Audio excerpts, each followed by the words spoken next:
Special edition Hurricanes Live right here at the Voice of College Football. Appreciate you all stopping by. And you know what the deal is. We talk Miami football with you for the next 30, 45 minutes, something in that range. We will take your comments and questions. Please leave a super chat if the spirit moves you and you appreciate what we do here at the Voice of College Football. And we thank Brad for stopping by. Of course, this is Brad Tejeda, Canes Insight. And again, we can't emphasize this enough, folks. This is the time of the year that you want to lock in. We are closer to football season than you really think. And I know that the calendar says the end of August, but once you wind it up, ACC kickoff, the media days that roll right into fall practice, it's here before you know it. So you want to lock into Canes Insight and tons of recruiting, speculation, rumors, and the like going on right now. So Brad is the guy to bring on board. Brad, how you doing today? Mark, man, appreciate you as always for letting me stop by and talk some Canes football, Canes recruiting. And like you mentioned, the football season is right around the corner. I believe we're at 74 days, if I'm not mistaken, till kickoff here in my backyard, August 31st in Gainesville, where Miami will open up against the in-state rival. And yeah, to your point, man, we're reaching the last weekend visits of June. Anybody who follows recruiting like myself, this is the time of the year where, some guys start to lock in their spots.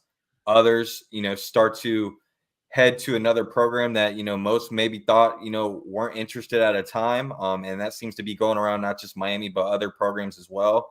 But we'll be diving right into it. And anybody that follows Miami Hurricanes football recruiting, especially right now, we're on commit watch, right? It's 6:43 p.m. Eastern time right now. I believe our guy Dennis Smith just dropped the bat signal about 5-10 minutes ago. So we'll be getting a commit here close to around 7:15 tonight. And I have a very good idea of who that possibly could be. So we could get to talking to some recruiting.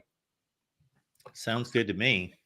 Aside from that announcement that we hope to get in while we're on the air here, what's been the latest? I mentioned to you before we started to record that, I do my typical scouring of the internet, just do Miami football news, recruiting, targets, just to see what I can find. So I'm somewhat caught up to speed.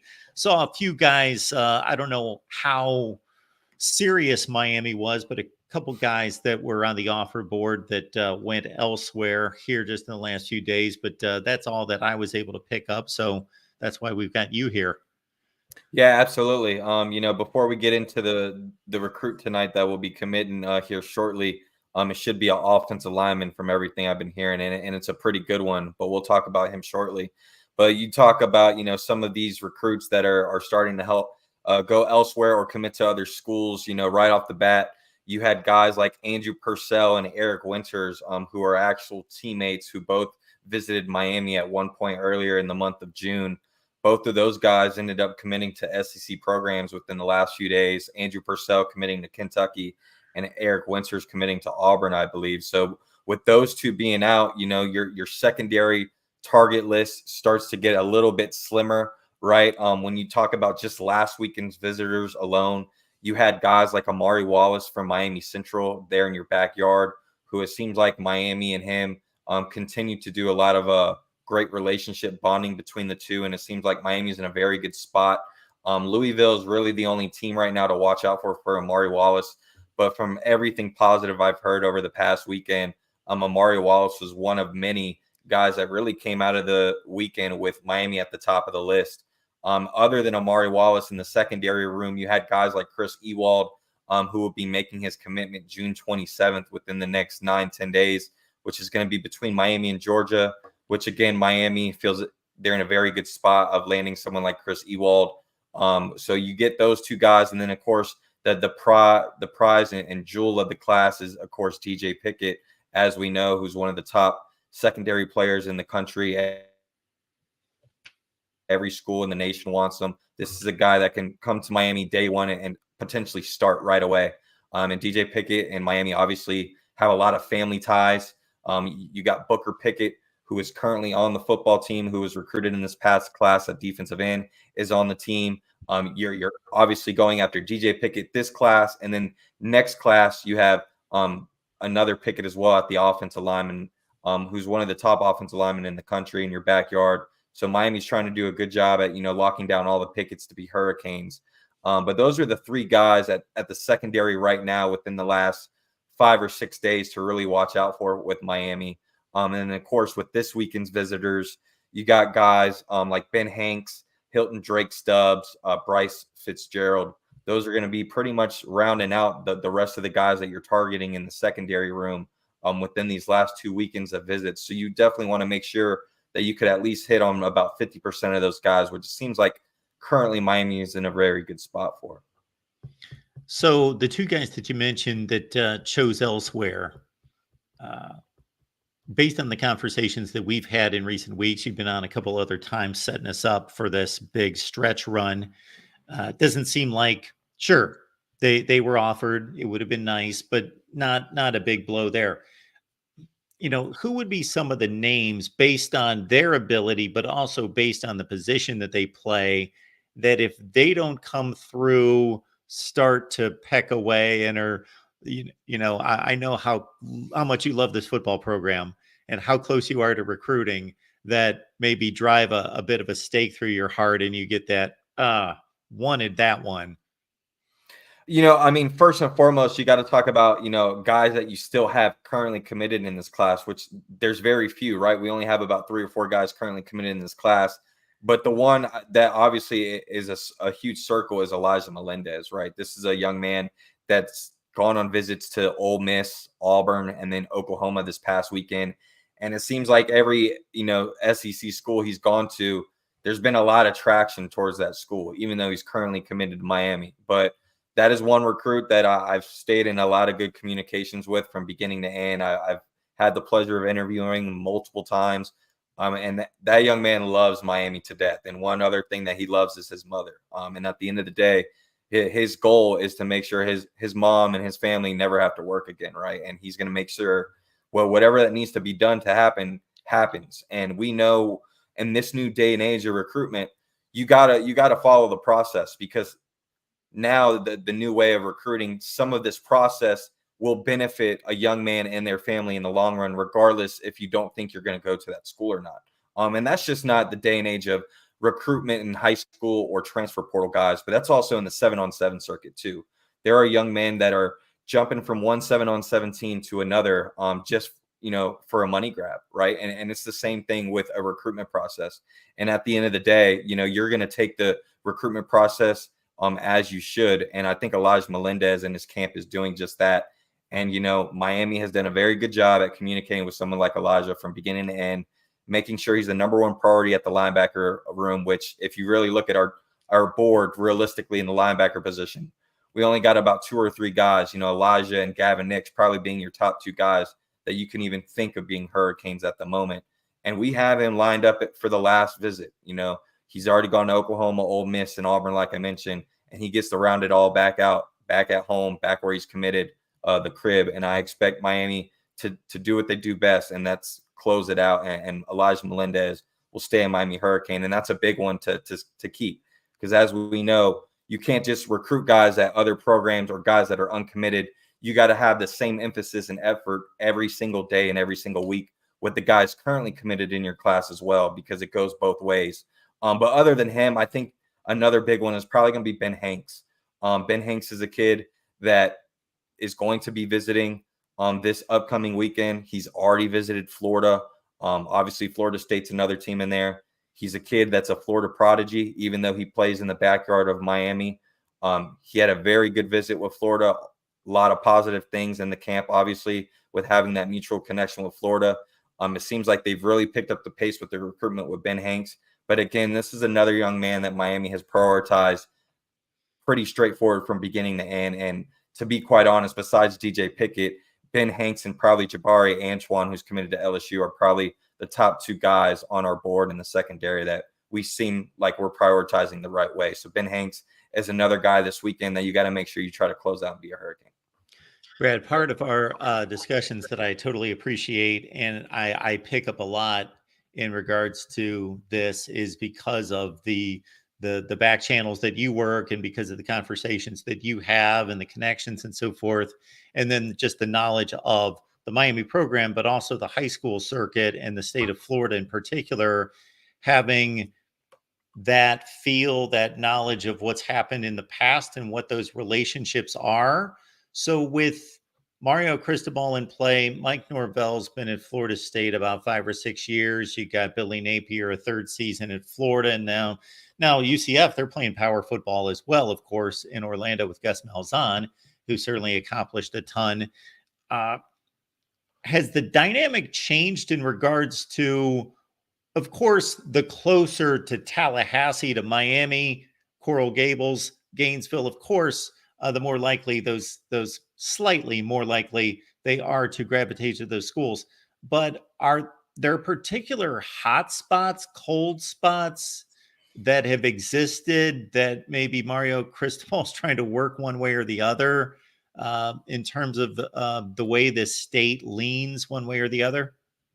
It's funny you asked that question, Mark, because it kind of changed this past cycle. To be quite honest with you, the first 2 cycles with Mario here, we did a very good job in creating a very big emphasis and priority strictly on the guys in our backyard. We made sure we prioritize those guys mostly from beginning to end, and we try to get as many as possible. This cycle is a little bit different, actually, and a lot of it has to do with where the state of the program is heading, right? Where we expect to be heading. And that's college football playoff realm, right? We're in the 3rd year with Mario Cristobal. You brought in a premier quarterback in Cam Ward, a premier running back, Damian Martinez, surround him with great playmakers. You already have a pretty good established offensive line. You brought in a unanimous amount of monsters on the defensive side of the football to already pair with guys from the last 2 classes as well. So this is an all-in year where, unfortunately, Mark, some of these guys in our backyard, we're actually looking at other guys, maybe more in the Central Florida area or Georgia or Alabama, because those are more the 5-star caliber guys, because we're expected to land or go after those guys when it's all said and done if we have the year we're having. Cortez Mills is a prime example, along with Nashawn Montgomery, in my opinion, who are 2 wide receivers who could easily play at the University of Miami, in my opinion. Definitely have the talent. But it seems like Miami is looking elsewhere right now. We're going all in on guys like Vernell Brown Jr. and Jamie French, who, again, are 5-star caliber wide receivers who could go to anywhere in the country. And instead of not necessarily settling, but taking commitments from some of your local backyard guys that I expect to do well, we're kind of at a wait and see approach with certain position groups, and really hoping that we're going to do what we need to do on the football field to essentially land some of these big whales that we're going to need at the end of the year. But we're still doing a pretty good job. I think, when you look at the wide receiver room, you still got a guy at Tampa and Dallas Wilson, who Miami had this past weekend, who seems like is a really good spot for, even though he's been committed to Oregon for over a year. Miami seems like the team to beat right now. Other than that, you really got guys, in the state of Alabama. You were talking about what are some of the hot spots right now. I would say Orlando. Orlando's probably right where I would start. It's 6:55 right now. In about 5 to 15 minutes, we're going to be getting a commitment from Orlando, Florida, by the name of an offensive lineman. I don't want to kind of ruin the moment for him, but when we talk about this young man, I'll kind of go in depth of why there's a very good comp to Jalen Rivers, in my opinion, to this young man when you turn on the film. But as soon as he makes his announcement, I'll kind of break down his film. But you also got another young man from Orlando that will be making an announcement commitment tomorrow by the name of Jayden Wilkerson. This was a offensive lineman, 6'7", 330 pounds. He visited Miami a couple weekends ago. And he's between Miami, Rutgers, UCF, and Syracuse at the moment. He's a kid that transferred to Edgewater, Orlando this past offseason. So this being his senior year and transferring to Edgewater, he's hoping to play against some better competition, which will really give the staff a pretty good idea from an evaluation standpoint where a young man like Jayden Wilkerson stands. Because when you look at our tackle board, from a realistic standpoint, we don't have many options right now until we start playing football games. So you hope to get some of those other guys that we're not really, in contention for or committed to other programs to maybe feel a little bit more pressure with Miami once we start winning football games. But Jayden Wilkerson's one that's a 3-sport athlete. Like I said, he's got a lot of comp to Jalen Rivers. And we had a decommitment in Lamar Williams from Havana, Florida, a few months ago. And he was a little undersized, 6'6", 270, a guy that, I think has to put still a lot more weight on. These guys that we're going after today and tomorrow are guys that are the 6'6", 6'7" range, already got 300 pounds, play multi-sports. Both of these guys will have huge basketball backgrounds. So I'll talk about the other one once he commits here shortly. But Jayden Wilkerson is one name to watch. He'll be an announcement his commitment tomorrow as well at offensive line. So, of course, once they started playing football at the end of August, then you got that proof of concept component where the university, the location, the brand, the history, all these things are in play. Mario's a great recruiter, so is his staff. But then depending on the player, some of them, the season, the results mean more than others. It all depends on their perspective and what they're looking for. But until we get to Gainesville on August 31st, there are good signs and predictions out there from observers, and I have yet to make my prediction on the season, but 247 Sports, for example, one of their writers in particular, I don't know that it was a 247 composite of writers, but one particular writer came out with 11-1 this week. So that has to help, that there's optimism for this season, that there's expectations that are high. Yeah, absolutely. I would say, I mean, again, we're in third year of Mario Cristobal. When you look at the roster on paper, from top to bottom, there isn't really any weak position groups besides maybe the secondary, specifically the safety room. But other than that, I mean, we're in an all-in approach.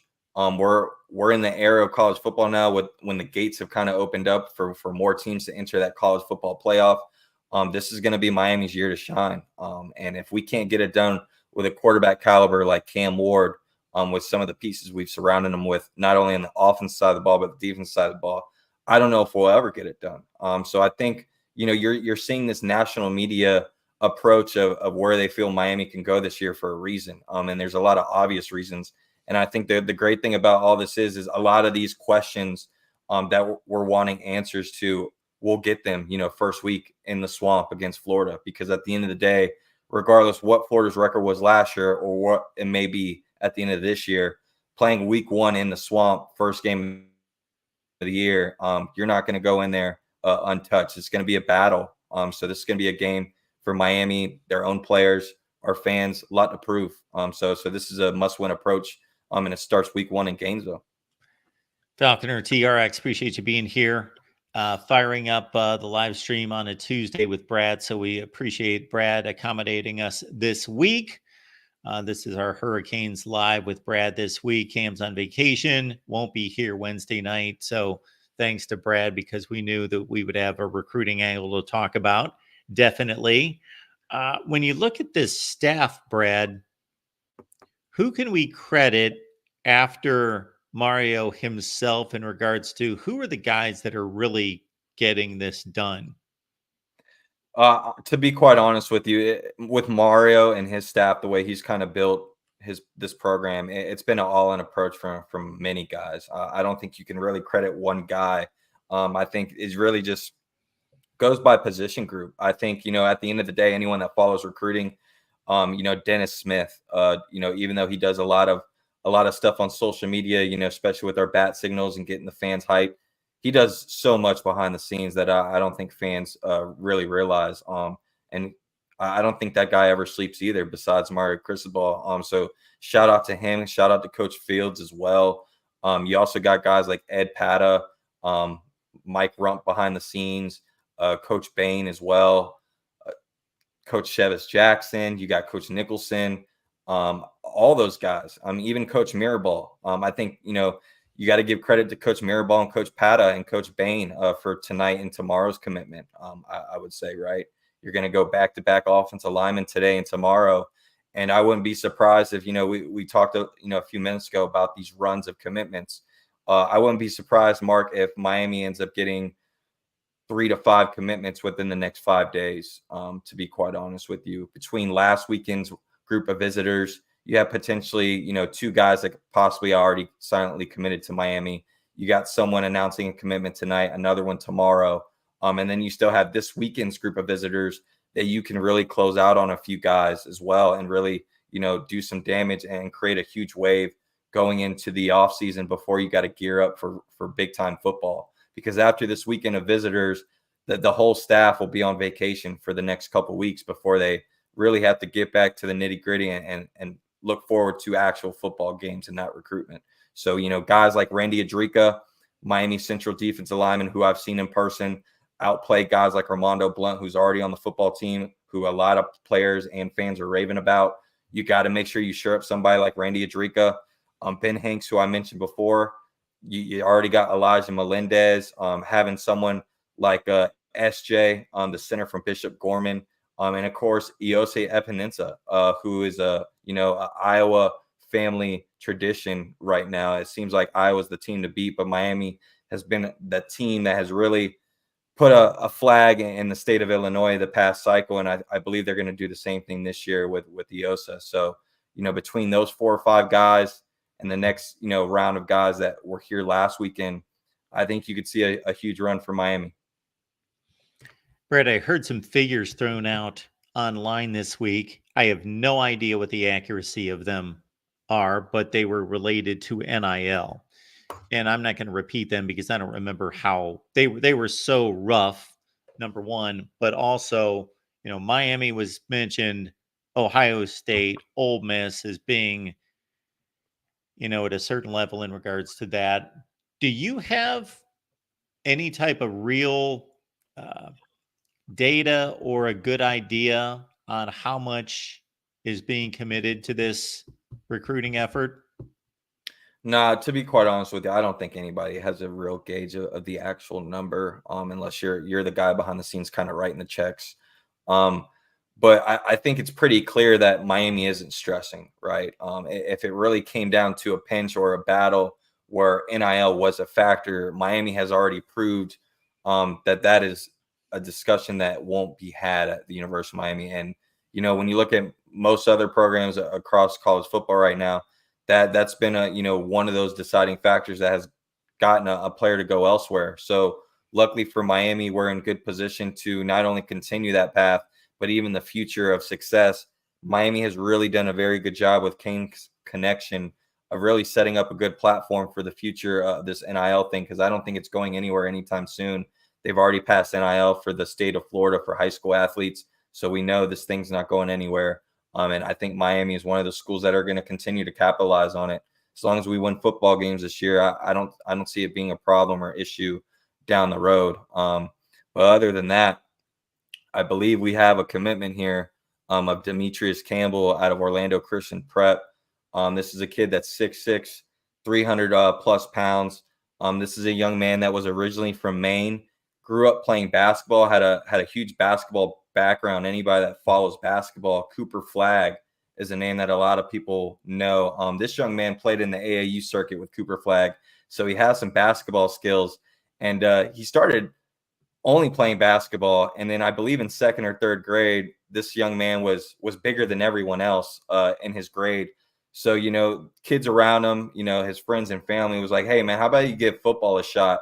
So he decided to give football a shot in 3rd or 4th grade, and like any other kid, you want to get the ball. You want to be the star player. Well, unfortunately for him, he was so much bigger than anyone else. They threw him on the offensive line, and it was just too boring for him. In 3rd grade, that's not what you want to do playing football is be playing on the offensive line. So he gave up football very quickly at a young age, stayed committed to basketball. But once he moved from Maine to Florida in the past 2 years, that first week in January when, football coaches started getting a look at this young man before he even started playing football, he was getting offers from Louisville, Rutgers, and Miami.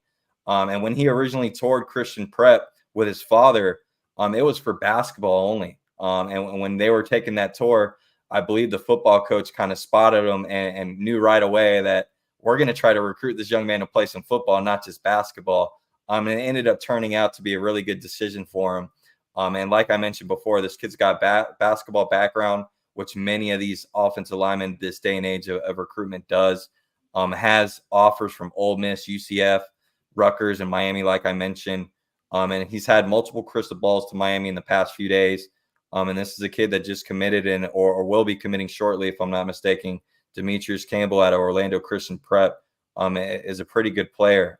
So you got him at the offensive line position to pair with Taekwon Yu, who we already have, who people compare him to Inez Cooper. And you also got Jayden Wilkerson committing tomorrow night. He'll be making an announcement between Miami, Rutgers, UCF, and Syracuse. Go figure that your two offensive tackle targets, both from Orlando, are both being recruited by Rutgers and UCF. So it's a pretty unlikely scenario that you got all three schools battling the two offensive tackles in the city of Orlando. But Miami has locked down one, and it seems like they're in a good spot to possibly lock in the other one tomorrow. So do you have a good feel for either one of those tackle situations? Do you have a good feel for where the lean is? Well, I mean, so you said the defensive tackles or offensive tackles? The two that you just mentioned with Rutgers and UCF in the mix. Yeah, I mean, I think Miami is probably the team to beat for both of them. Demetrius Campbell announcing tonight, obviously, and then Jayden Wilkerson tomorrow. I know Rutgers was one of those teams that really gave him a lot to think about. But when you look at Jayden Wilkerson, that's a kid that I really love his film. It's a guy that I would actually give a similar comp to Jalen Rivers out of high school. They're very similar body types. Both have a basketball background. When you turn on their tape, there's a lot of comparisons between the two. And we obviously have seen how Jalen Rivers has turned out. So as long as Alex Mirabal and Coach Cristobal is here, I'm not really too worried about the 24/7 rankings or the offer sheet for offensive linemen, because at the end of the day, those guys, develop regardless, what the evaluation is. They seem to get the best and the most out of guys. And looking at our current offensive line room, we're not in a bad place. We're not, the best offensive line room in the country, but we're a lot better than where we were a couple cycles ago. And that is huge credit to not only Maribel and Cristobal, but Coach Pat and Coach Bain as well, who do a lot behind the scenes. We're focusing on recruiting, of course, with Brad Tejeda, Canes Insight. And now that there's another commit in, great place to go, Cane Insight, because Brad just laid it out for us, but you can take a deep dive on Mr. Campbell. And then, of course, two more announcements here in the next 24 hours. So Canes Insight's the place to be. Just picking your brain on 2024 a bit. The secondary didn't have a great year last year. How confident and hopeful are you that can change pretty drastically this year? I think a lot of it's going to, have to do with a young man by the name of Jayden Harris. I think Jayden Harris will ultimately be that factor that could really take this secondary room to another level that we're not expecting. I think you brought in Mish Powell from Washington, who obviously is going to come in, not only play safety, but play a little bit of nickel when we need him to. But besides Mish Powell and Jayden Harris, who I mentioned, you really don't have any other guy in the safety room that has played a lot of snaps in college football. Markeith Williams is another name to throw out there, but he's a guy that, you're only going to want to put him in certain situations because he just doesn't have the body frame and weight to really just be out in the open and kind of tackle a guy one-on-one, in my opinion. He's more of a boundary play coverage, zone coverage, man coverage guy. I wouldn't really throw him in the box. But besides Mish Powell, you got Zaquan Patterson, who's a true freshman. You don't never want to rely on a true freshman, especially, in some of these position groups. But he's got a guy that already has the talent, the athleticism, and the frame to kind of be an impact type of guy. So we'll see if maybe, halfway in the season he starts to make his mark and impact on this football team. But I think at the end of the day, it's going to be a player by committee in that secondary room. And you're going to have to really hone in and rely on some of these corners that you brought in. Deani Hill from Marshall. You got to make sure someone in Daryl Porter Jr. continues to grow and be that guy. Someone in Damari Brown, who had a pretty good upcoming freshman year at the end of the year last year. You got to make sure he builds off of that and has a good sophomore year this year. And then you got Jadias Richard as well from Vanderbilt, who I think when you look at his measurables and what he brings to the table, he may be the best overall corner on the roster this year when it's all said and done, in my opinion. He's a guy that played in the SEC, did some pretty good solid work against teams like Florida, who will be opening up against week 1. So I think you have a pretty good group in the corner room. You're just going to have to really play by committee in the secondary overall and create a lot of pressure to where we're not having to rely on that secondary for too long. And that's exactly what the staff did. They brought in, numerous amount of guys at the defensive end and defensive tackle position to help with that. Brad, I know you've got a ton going on, and with commit just coming in, coverage to work on there, and then with the 2 commits here in the next day or two, and then you said 3 to 5 in the next 5 or 6 days possible. So that's a whole lot right there. So appreciate you being here. Canes Insight, anything you want to highlight there? Certainly, you got the floor. No, man. Thank you as always for having me. We landed a commitment in Demetrius Campbell tonight. I expect hopefully another one tomorrow. And then you're gearing up for maybe 2 to 3 more at the end of the week and weekend, like we mentioned. But other than that, you had a big time 5-star defensive end who just announced in the last 15, 20 minutes that he decided to decommit from USC, and Miami, just offers right after he decommits. And that's Isaiah Gibson, who's 6'5", 260 pounds, who was once teammates with the quarterback Judd Anderson on Miami Hurricanes football roster from Warner Robins, Georgia. So that's going to be an interesting name to watch here shortly and in the next coming months, because as we know, the defensive end board currently for Miami is very slim. So watch out for Isaiah Gibson and the recruitment with Miami. But other than that, man, continue to go on CanesInsight.com. We have the greatest forum out there. It's, minute by minute, hour by hour. There, all the news that you can get, all the rumors are right there. And me, Pete, and D-Money, Steve-O, and the rest of the gang, we do great work on YouTube and on social media. So just continue to follow us on Canes Insight.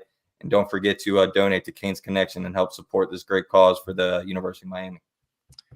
And I see Gibson's a high-level guy, number 1 rated edge rusher by 247, top 20 player in the country.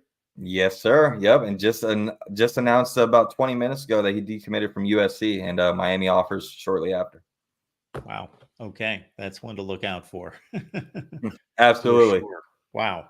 All right. Brad, appreciate you being here, man. Great stuff as always. No problem, Mark. Thank you as always, and go Canes.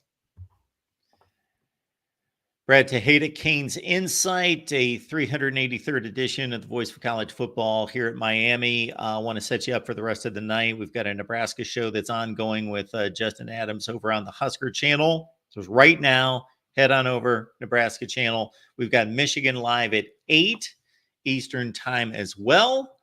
Now we certainly want to set you up with a word, folks, from our sponsor.